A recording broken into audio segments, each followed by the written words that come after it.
All right, let's get right into it. If you're gearing up for a midterm, writing a major paper, or honestly just want to absolutely nail down the foundations of literary theory, you are in exactly the right place.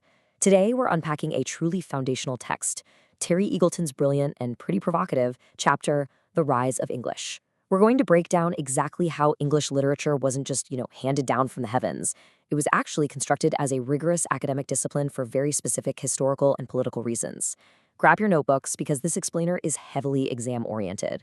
We've distilled Eagleton's incredibly dense critical history into clear visual takeaways. Okay, let's dive into this.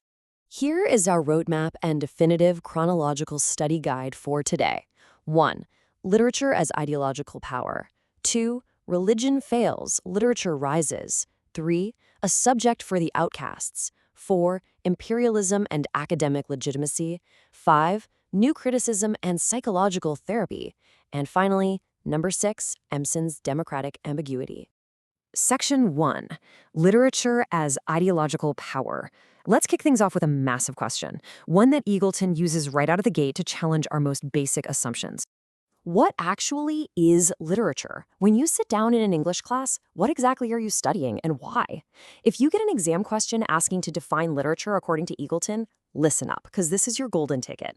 He argues that we literally cannot just define literature as imaginative writing or fiction. Why? Because the boundaries of what's considered literary are constantly shifting around, and they definitely don't align perfectly with the divide between fact and fiction.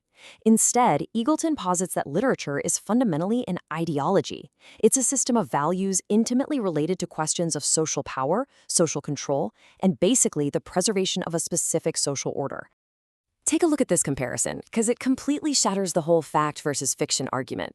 On the left, we've got Francis Bacon's essays and John Donne's 17th century sermons. Now, these were written as factual, religious, and philosophical texts, right? Yet they are canonized as high literature, with a capital L. But look on the right. We have Superman comics and Mills and Boon romance novels. These are entirely fictional, entirely imaginative, but academia has historically totally excluded them from the literary canon. And this brilliantly illustrates Eagleton's main point. The distinction between fact and fiction absolutely does not determine what gets labeled as literature. What actually matters is whether the text upholds the ideological values prized by the institutions making the rules. Section 2. Religion fails, literature rises. So, if literature is just a tool for social values, when did it become so incredibly important to the state? For that, we have to travel back to the mid-Victorian era, which was a time of massive crisis for the British ruling class. Eagleton anchors his historical analysis on this absolutely wild quote from George Gordon, an early professor of English literature at Oxford. Read this carefully.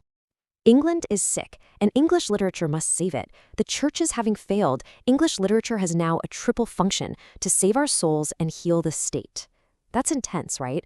By the mid-Victorian period, religion, which had been the traditional, immensely powerful ideological glue holding society together, was failing. Scientific discoveries and rapid social changes were just evaporating its unquestioned dominance, and the ruling class was terrified. Religion was an incredibly effective form of social control. It pacified people. It provided shared rituals, so without it, the state desperately needed a new remedy. So here is the crucial takeaway. English literature was deployed as the new social cement. It was designed to step in exactly where religion left off. How did they do this? Well, first, it promoted sympathy and fellow feeling among all classes. Think about it. If you're reading about universal human values, you might just forget about your petty demands for better working conditions. Second, it rehearsed the masses in pluralistic thought. It basically showed them that their masters had a valued viewpoint, too. Third, reading is a solitary, contemplative activity. It naturally fosters meekness and inner reflection, which directly curbs any disruptive, physical tendencies toward collective political action. No riots if everyone's quietly reading at home, right? A key figure here, as Eagleton notes, was Matthew Arnold. Arnold urgently wanted to Hellenize, or cultivate, the middle classes, just to ensure they had the right aristocratic cultural values to prevent society from plunging into complete anarchy. Section 3. A subject for the outcasts. Now, given this grand, heroic mission to save the state, you'd probably assume English literature was immediately taught to the sons of aristocrats at Oxford and Cambridge. But actually, the early demographics of who studied English were surprisingly different. Just look at this stark contrast. On the left, we see where English was first institutionalized: mechanics institutes, working men's colleges, and extension circuits.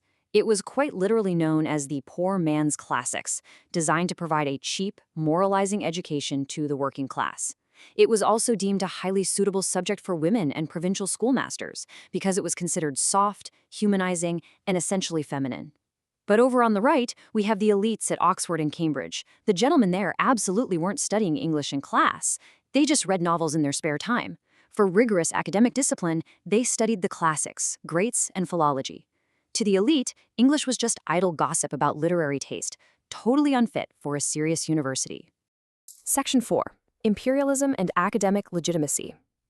So, a major exam question you might face is, how exactly did a subject viewed as a feminine, working-class pursuit eventually conquer the elite bastions of Oxford and Cambridge?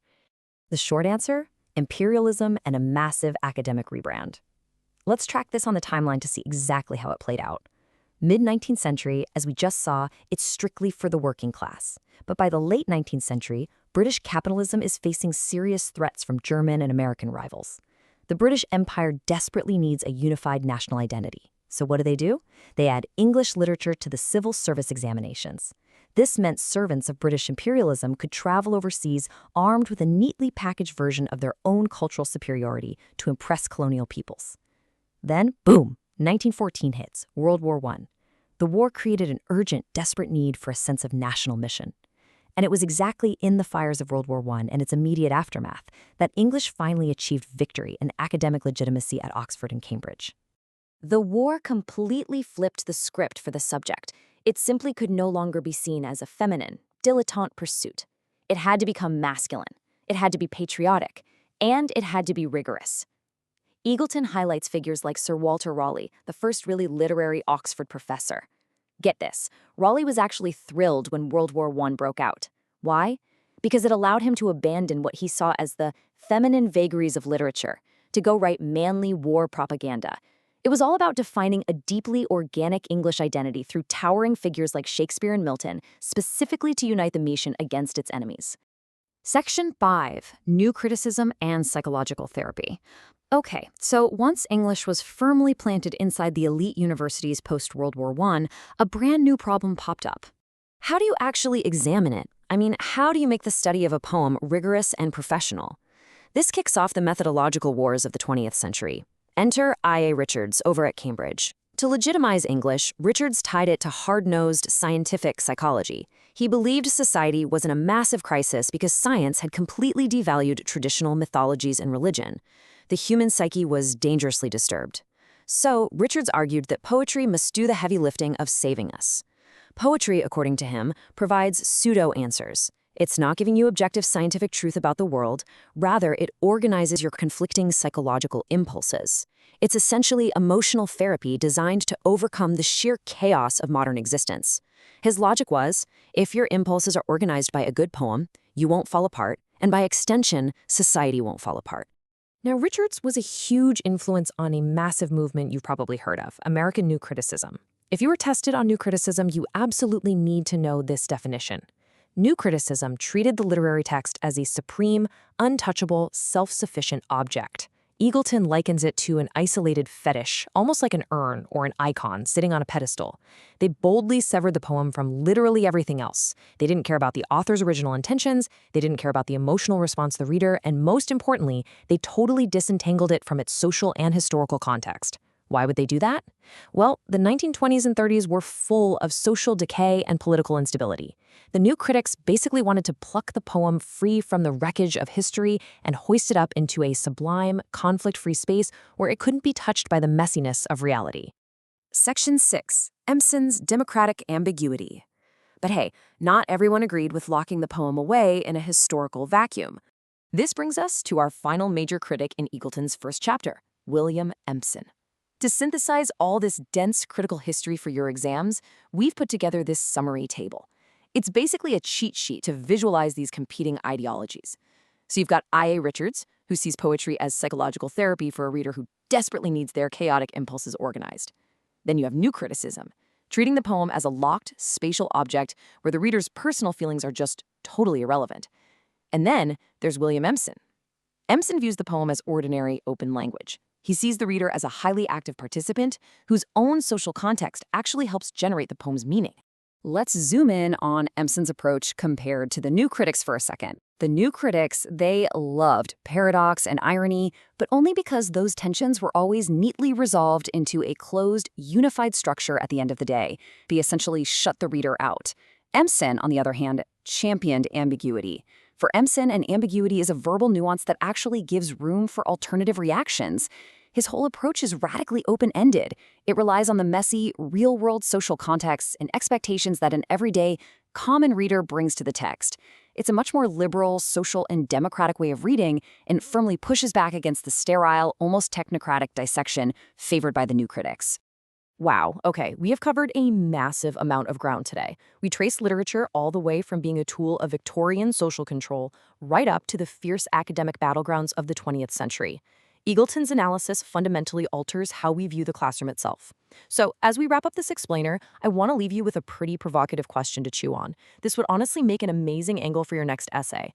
If the very discipline of English literature was literally constructed to pacify the masses, instill national pride, and promote a very specific middle-class ideology, how has your own education been shaped by these hidden historical forces? Think about the books you've been assigned, the specific ways you've been taught to read them. Are you just organizing your psychological impulses, or are you actually critically engaging with the power structures hidden inside the text? Definitely keep that in mind the next time you open a novel. Thanks so much for joining me on this deep dive, and best of luck with your exams.